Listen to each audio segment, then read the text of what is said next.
पिता परमात्मा की पवित्र वाणी है, जो सृष्टि के प्रारंभ में मानव मात्र के कल्याण के लिए अग्नि, वायु, आदित्य, अंगिरा इन 4 ऋषियों के पवित्र अंतःकरण में उद्भूत हुई।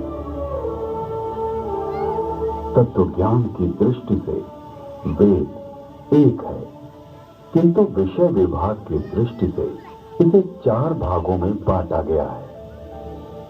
ऋग्वेद, यजुर्वेद, सामवेद और अथर्ववेद। ऋग्वेद में ज्ञान का विषय, यजुर्वेद में कर्म का विषय, सामवेद में उपासना का विषय और अथर्ववेद में विज्ञान का विषय है। विश्व साहित्य का प्राचीनतम ग्रंथ वेद है।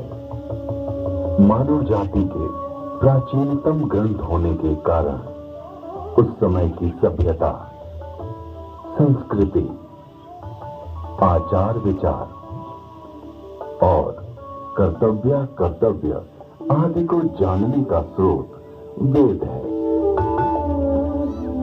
भारतीय दर्शन, साहित्य, ललित कला, संगीत, ज्योतिष, ज्ञान विज्ञान वेदों में है। वस्तुतः वेद संसार के समस्त पदार्थों का बोध कराते हैं। वेद के भाष्यकार आचार्य सायर कहते हैं, इष्ट की प्राप्ति एवं अनिष्ट के परिहार के अलौकिक उपाय को बतलाने वाले ग्रंथ वेद हैं। सबके द्वारा पूजनीय और यजनीय परमात्मा से ऋग्वेद, यजुर्वेद, सामवेद और अथर्ववेद प्रकट हुए हैं। ऋग्वेद के मंत्र दृष्टा ऋषि कहते हैं, तस्मात् ज्ञातः सुबरुता ऋचा समानि जगिरे छंदांसि जगिरे तस्मात् जुस्त स्माद् जायत। ऋग्वेद, जिसके द्वारा विभिन्न देवताओं की स्तुति की जाती, उसे ऋग कहते हैं। ऋच्यते स्तूयते अन्या इति ऋग। इस प्रकार की ऋचाओं के संग्रह का नाम ऋग्वेद है। ऋग्वेद विश्व साहित्य का प्राचीनतम ग्रंथ है। ऋग्वेद में 10 मंडलों में 1028 सूक्त में 10,600 मंत्र हैं। यजुर्वेद, यजुर्वेद में कर्मकांड का प्राधान्य है, जिसकी समाप्ति अनियत अक्षरों वाली है अथवा जो गद्यमय है, उसे यजुष कहते हैं। अनियताक्षरावसानो यजुः।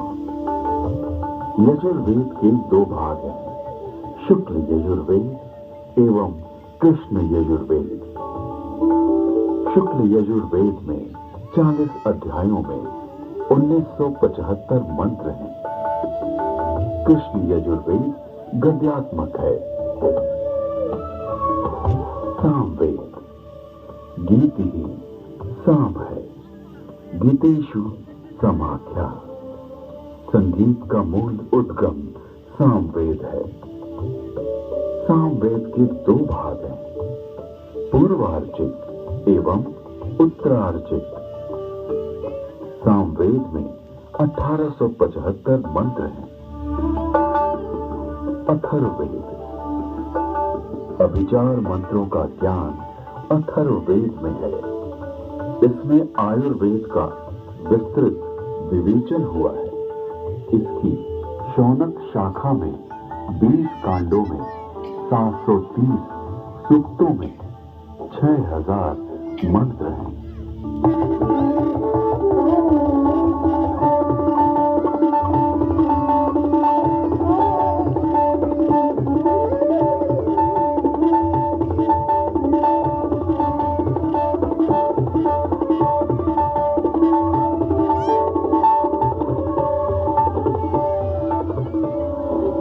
प्राचीन काल में वेद श्रुति परंपरा से अक्षुण्ण रहे।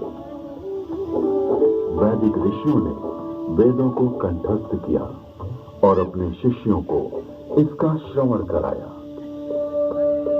शिष्यों ने सुनकर वेदों को कंठस्थ किया और उन्होंने अपने शिष्यों को सुनाकर कंठस्थ कराया। इस प्रकार श्रुति परंपरा से वेद अक्षुण्ण बने रहे।